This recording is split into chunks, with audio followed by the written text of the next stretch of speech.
And welcome back. Policing in America has always been the entry into the criminal justice system. For some, policing in America has never been synonymous with public safety. The idea that all people should feel safe in their homes and communities.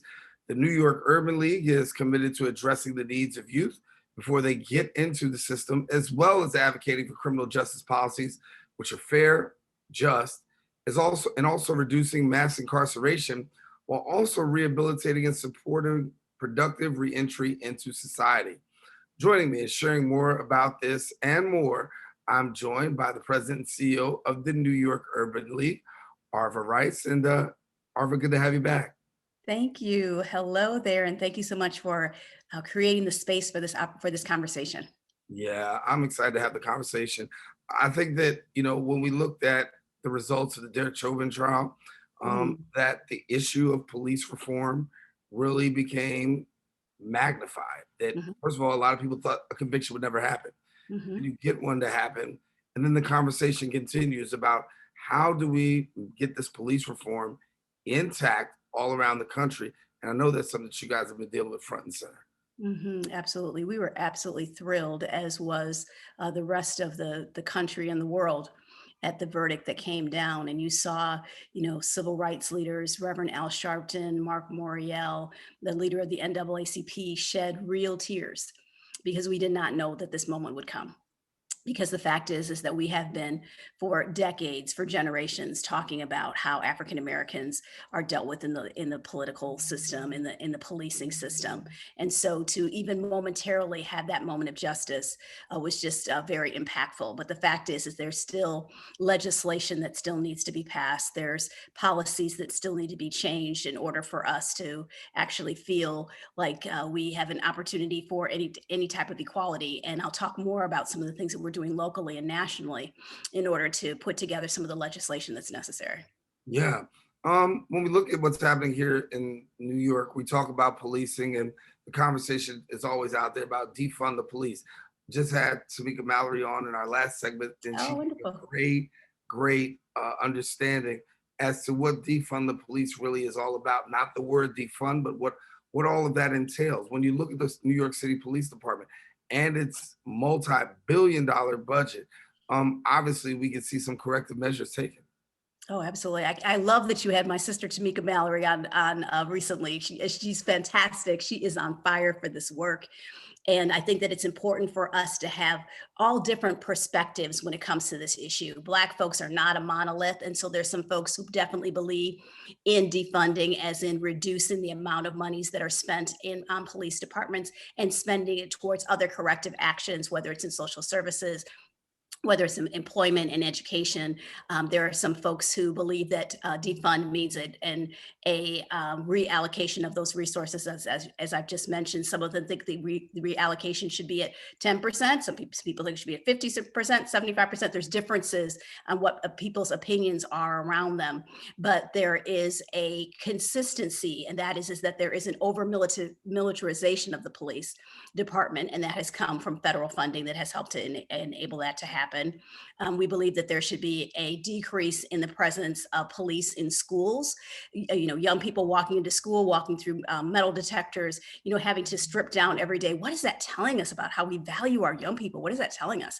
And so there's a commonality that we believe that there should be less of that in our schools. Also, one of the things that I have been working on is a co-chair of the task force that looked at reimagining policing. It was myself, Jennifer Jones Austin of the Federation of Protestant Welfare Agencies, and Wes Moore of the Robin Hood Foundation.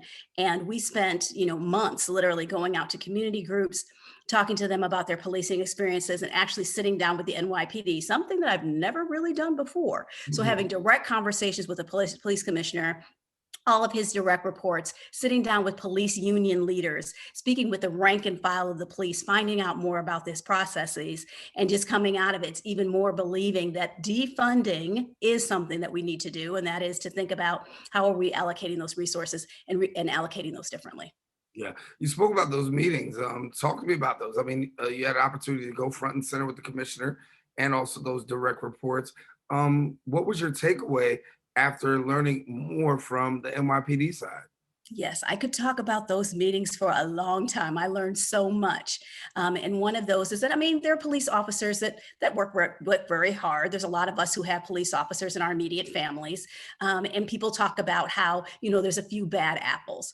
Well, my response to that is, you can't have a couple of bad chefs in restaurants that are, killing their patrons. You can't have, a couple of bad pilots who, crash their planes. Like, so why is that level of acceptability within the police department? So if we have bad apples, it is time to go through the orchard and prune the orchard, right? We need to get rid of all of them.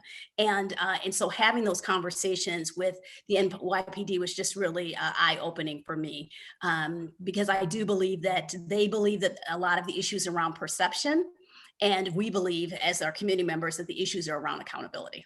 Right. And accountability is big.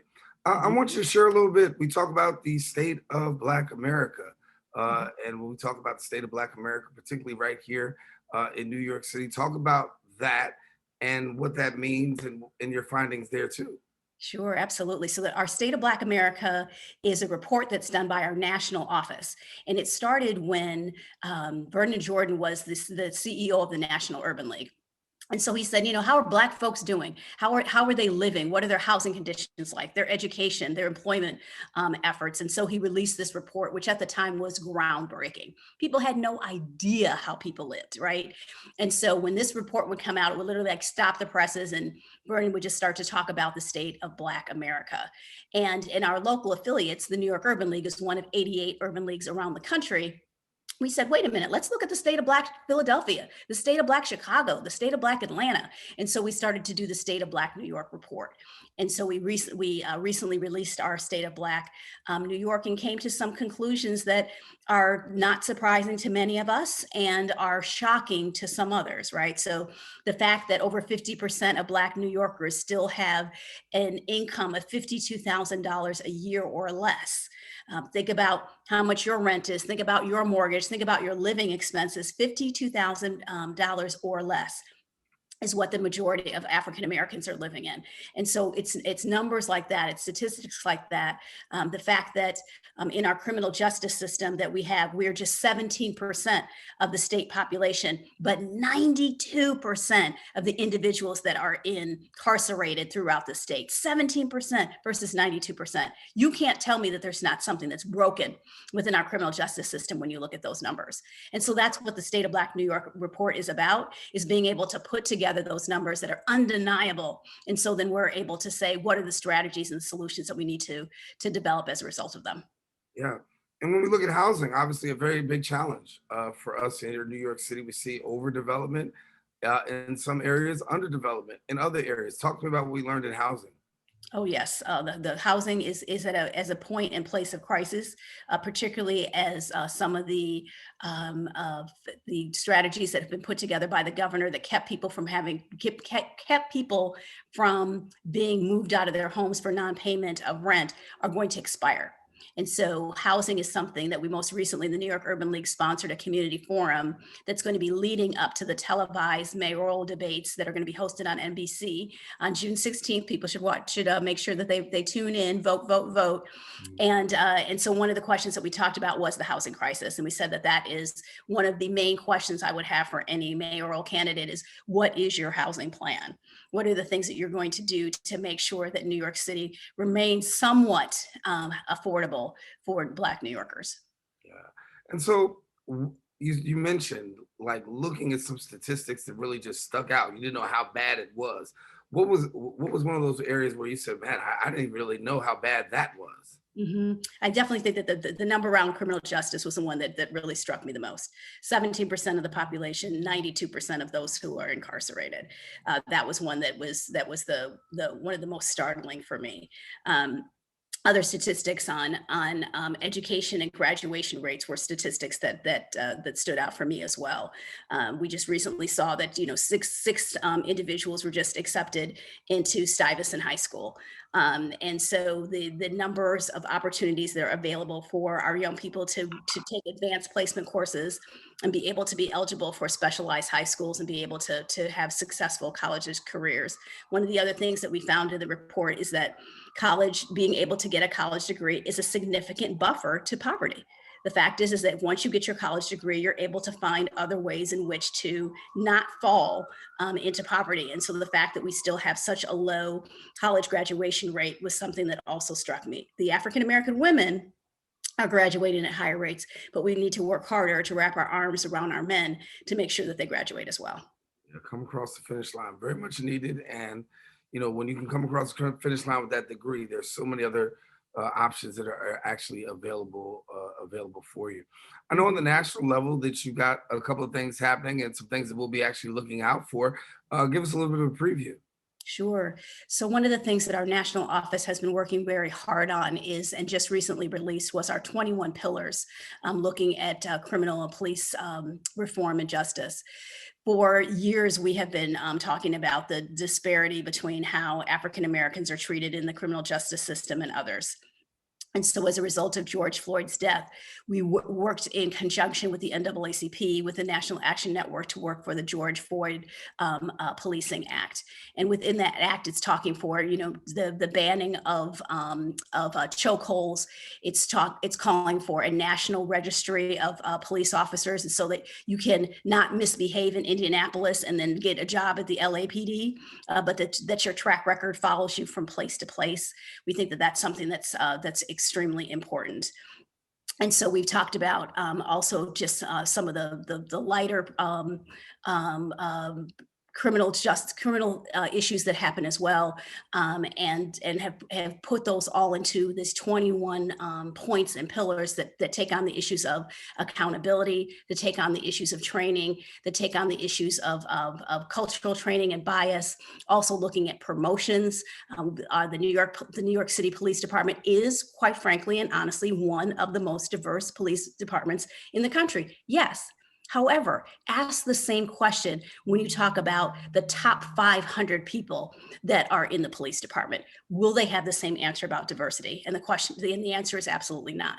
So it's also looking at how people are promoted, and also looking at some key issues which in New York City have to do with our Civilian Complaint Review Board, the CCRB, and when they make recommendations for how police officers are to be held accountable when misconduct is both identified, and how they'll be held accountable for that, are also some issues that come up within our police reform plan. Yeah. And so as we talk about police reform, there's a lot of work that needs to be done. You talk about educational reform, a lot of work that needs to be done. Where do you see you setting your sights as we move forward right now? Mm-hmm.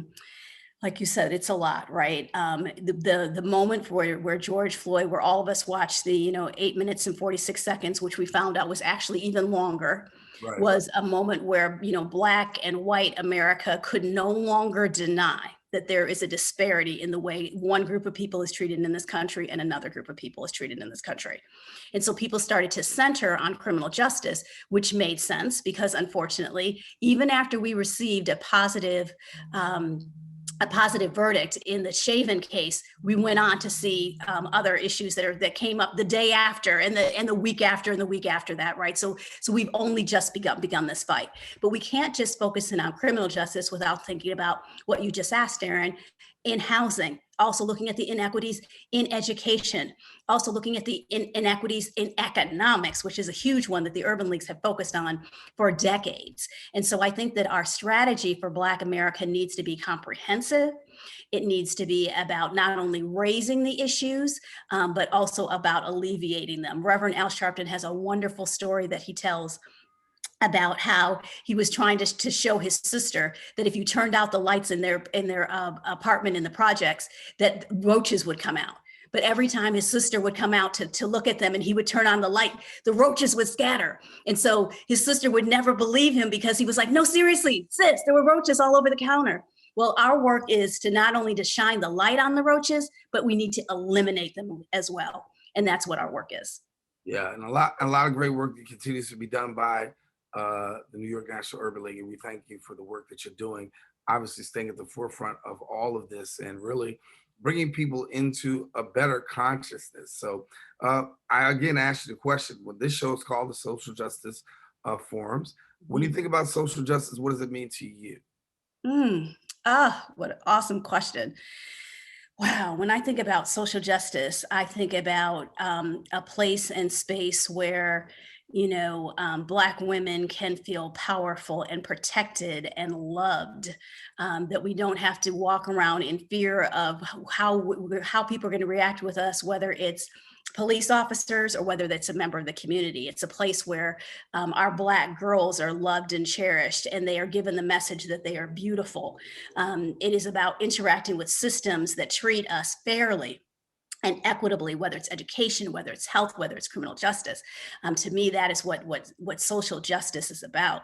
It's being able to see our Black boys not as 14-year-olds, as future criminals and adultizing all of our young people, but providing them with the love and the respect that they need in order to grow and to reach their full potential. Our slogan at the New York Urban League is "Inequality is unacceptable." And so for me, a world that had achieved social justice would be a place where everyone believed that inequality was unacceptable, and we were working every day to create full equity. I was talking to Tamika just a few minutes ago about the issue about allies, right? Because it seems as though you're finding more and more allies than ever before in the movement. What are you finding in the work that you're doing with regards to allies, meaning people who are not people of color, really coming along and really trying to help to advance the ball? What has been your experience recently? Mhm. We've definitely seen an increase of individuals who are, waking up and finding out that there's some role that they have in this work, and it is appreciated. It is necessary. It's the only way that we're going to be able to move forward. But I think that the role of ally is one that people need to be educated around. They need to be okay to listen and not always be the leaders of the conversation, not to sit in judgment. I think that allies need to be, supportive and provide resources and suggestions and access, but to also realize that this is the time and the place for African Americans to lead. Mm, yeah, very important, very critical. It's a time to lead, and we're seeing more and more. What is your feeling? I mean, you're seeing more and more African Americans take the helm. The Biden administration, probably one of the most diverse cabinets that we've seen in a long time. I think that when you look at that as probably the standard, you Mhm. say we should be able to see this everywhere, particularly in our communities. I mean, I think the Biden's camp is to be congratulated. I think they did a really good job around diversity. Asian American communities were a little bit disappointed; they did not see as much representation as they maybe have wanted. But I do think that he did a really good job of trying to diversify his cabinet. But I do think, obviously, that there's still more work to be done. I mean, the fact that our vice president didn't really fully sign on to the idea that we're living in a racist country. She was kind of, trying to figure out and weigh her comments there. We certainly understand it, but the fact is that America is a racist country, right? We know that. Right. That's the experience that this country is built on, right? And so the fact that she felt like she still needed to couch her words lets us know that there's still more work to be done. I mean, I'm so pleased and proud of the Black women mayors who have stepped into leadership. So pleased and proud of the leadership that we have, even at the state level, with Carl Hasties and with Andrea Stewart Cousins, with our Attorney General, with Letitia James. I mean, it's amazing and wonderful. And we need to find, and most recently, our Chancellor Lester Young. And so we need to find ways in which to wrap our arms around these leaders and make sure that they can put together an agenda that is about African Americans, that is about Black Americans without apology, because COVID has laid bare the fact that there are these inequities. And so putting together plans and places that specifically address those, we should be able to, like I said, stand behind them and make sure that they happen right now. Yeah. How are you rebounding since COVID? I mean, obviously, a lot of us have been making the adjustments, if you will. How's your organization dealt with navigating COVID? Yeah, I mean, but dealing with COVID has been certainly its challenge, right? And so initially, the Governor Cuomo said, everybody go home. We're going to do this shelter in place for a minute, or New York pause. And so I took one notebook and two pens and went home, thinking that that's what I would be for 2 weeks. And now it's over a year later. And so balancing being supportive of staff members, some of whom had to deal with the education of their children and their grandchildren, but also realizing that people are calling us and they want help and support. We launched a COVID-19 family fund, and we're able to give cash grants to families. And so somebody needed to be there to answer the phone, to process the loan and get them their check. We had corporations who called us and said, we've got a couple of cases of food. Can the Urban League get it out to people? And I said, well, we're not a food bank. And they said, yeah, but you're the Urban League. And so when we think about the Urban League, we think about Black people. Food bank is maybe isn't all Black people. We're not sure. So if we got you some food, would you get it out to folks? And so we started to do that as well, and also work with places like the food bank. And so as we come out of COVID, we want to continue to wrap our arms around those folks who have really been suffering. So we'll be launching our small business center to work with some of the African-American businesses who have, suffered mightily through closures and, loss of staff members, having to lay off staff members. And so we'll be working closely with them, and also developing a diversity and inclusion lab, which is really designed to, all these corporations came out and stood out and said, we denounce racism. Well, thank you for your statement, but now what, right? So you're going to beef up your supplier diversity programs and, utilize more Black businesses. Are you going to make a strategy in order to promote more Black people in your corporations, and more women in your corporations as well? Like, what is it that you're actually going to do to combat systematic racism? And so the Diversity Inclusion Lab is designed to bring together some of those diversity officers, to challenge them to say and to do more, and then also to provide them with some resources as they develop that talent pipeline, that they can say, I'm looking for a Black fill in the blank, and come to the Urban League, and we can provide them with suggestions on how to fill those positions. Talk to me about, do you feel a sense of concern? We know that small business is the lifeblood of America, particularly minority businesses, right? But we know coming out of COVID, a lot of them lacked access to the PPP and the possibility of going out of business. We've seen a lot of major retailers go out of business. And the question is, what's going to happen with small businesses? Have you had any conversations? What's it been like in terms of dealing with the small business initiative for those in New York City? Well, you're absolutely right. Yes, the PPP was a big one. And it was difficult for hairdressers, individuals who are involved in individual businesses, to even access the PPP. Right. In order to access it, you had to have a certain amount of documents, whether it was payroll records or whether it was your last set of taxes. But there was different documents that needed to be available, and they needed to be available quickly, because this was not an infinite pool of monies. So literally, the first 20 got it, not the next 20, right? And so guess what the first 20 who got there looked like versus the last 20. And so it literally was this crazy free for all. I'll give you the quick example. Within the Urban League movement, all of us are our own separate 501c3s. So we were all 88 of us. We're trying to get the PPP. Well, we would have these meetings, and we would hear that the urban leagues in Mississippi and California and Texas had been approved. The ones in New York, New Jersey, Washington, D.C. weren't, because it ended up that the PPPs were approved more outside of the Eastern region. I don't know if the banks were smaller. I don't know if they just had a leg up, but statistics show that their loans got approved more quickly. Well, we all know how COVID started. COVID was ravaging the Northeast, and particularly New York State, and we were the last ones to get the PPP. And we had our records. And so for a small business who didn't, it was just a really difficult time. Long answer to your question, that we need to provide additional support. The New York Urban League just approved a set of small grants that we're providing to small business owners.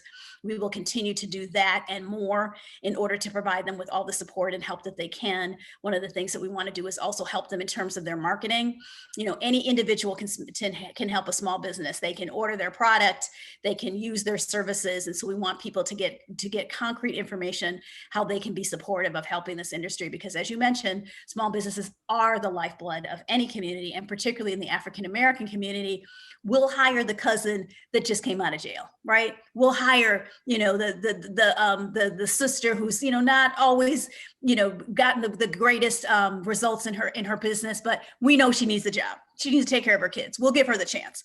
And so it's important for us to continue to have those small businesses as options. Yeah. Any concern, any concern from you on the housing front? We know there's a moratorium on housing right now, right? No, and evictions.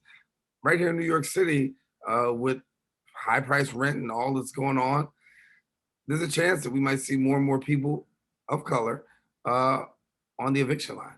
Yeah, that is something of extreme concern of ours. Our public advocate, Jumaane Williams, has been speaking loudly and well about this issue, and it has to be taken on by our next mayor. It has to be a central issue.